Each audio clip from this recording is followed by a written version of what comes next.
Hello, my name is Peter Dunsmore, and in this video series I'm going to show you the techniques I used to make this box.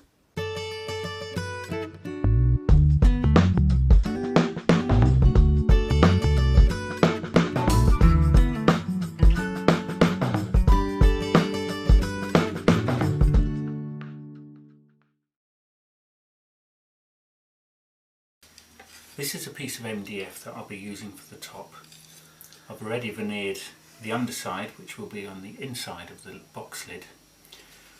Now we're going to lay the burr onto the top side.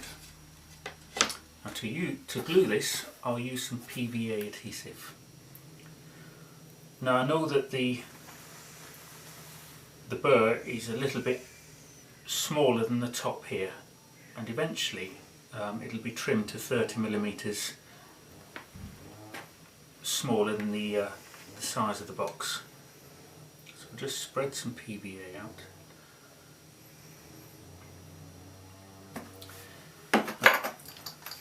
So this is a wallpaper seam roller, and they're very useful just for spreading the adhesive nice and evenly. Not too thickly, because it will just bleed through any little holes in the wood. Nice and evenly.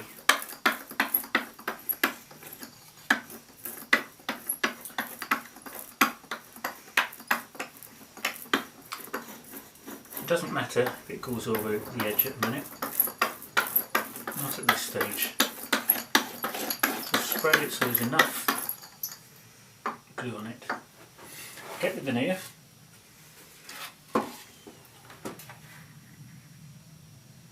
And lay it in position.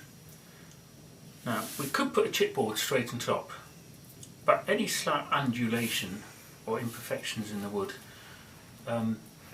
you really want a nice soft surface between the chipboard and the burr. And what I find useful is an offcut of an old carpet tile. It's nice and firm one side, it's got the carpet on the other side, which follows any sort of imperfections in the timber. And there's a little bit of flexibility in it, and it makes a perfect softener, if you like, between the chipboard and the base. Now we can put the chipboard back in place. Another piece on the underside. Now we'll just put the clamps on. Spread the load evenly.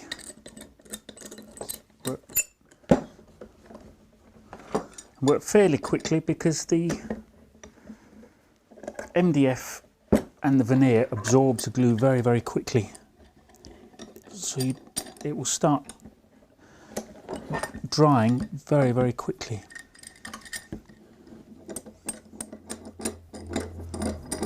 And what we're going to do, just work our way around.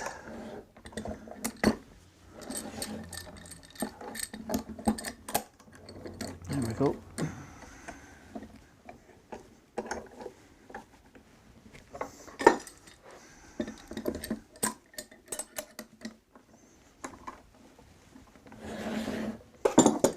And we're going to leave that just for a few moments, because once the glue has dried on the MDF and the burr is stuck properly down, it's very, very difficult to remove any afterwards. Now what I plan to do is to take the clamps off in a few moments, and while the glue's still slightly tacky, trim the burr 30mm away from the edge of the MDF, and that way we can remove the waste before the glue is fully hardened. After a few moments, remove all the clamps.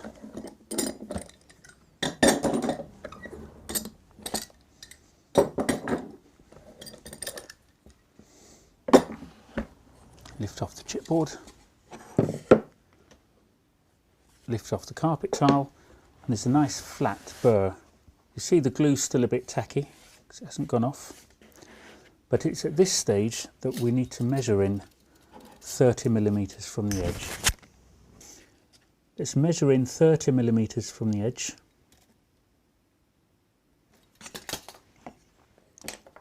sharp knife, nice straight edge,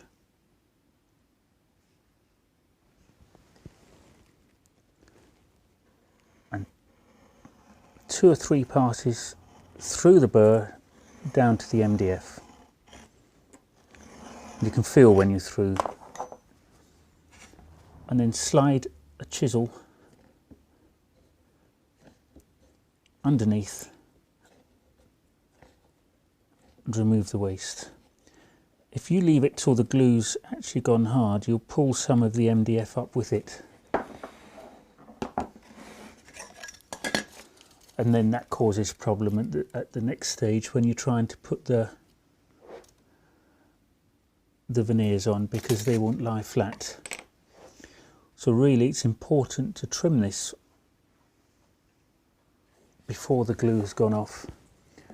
You could argue that you could use some plywood as the substrate, and that's probably possibly even better, but it's a little bit difficult to get hold of good quality 6mm plywood, but that could be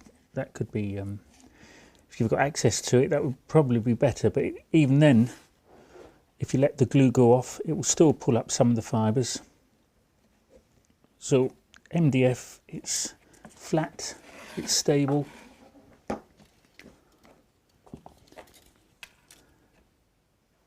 it takes a good finish, and so long you trim it quickly,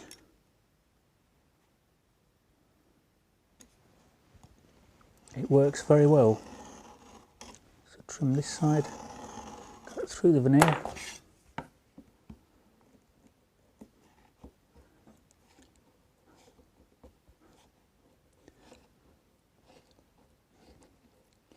You need a sharp chisel, and press the back of the chisel flat onto the MDF as you're cutting it.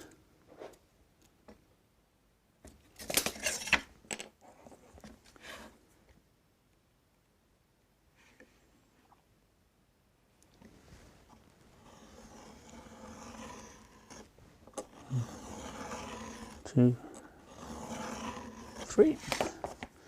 Press the flat of the chisel, the back of it, flat onto the MDF. Push it underneath and just lift the veneer off without any damage to the MDF. There you go.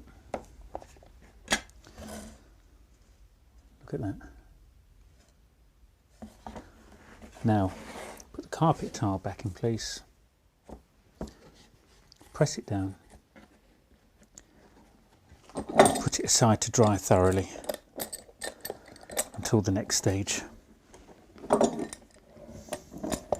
then I'll show you how to put a little bit of inlay, black inlay banding or stringing around the perimeter. But before that, we'll have to stick the top into the box. Now, put that aside to dry thoroughly.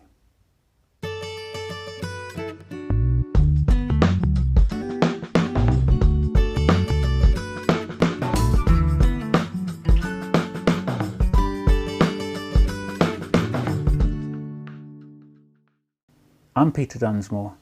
Thank you for watching this episode. See you next time.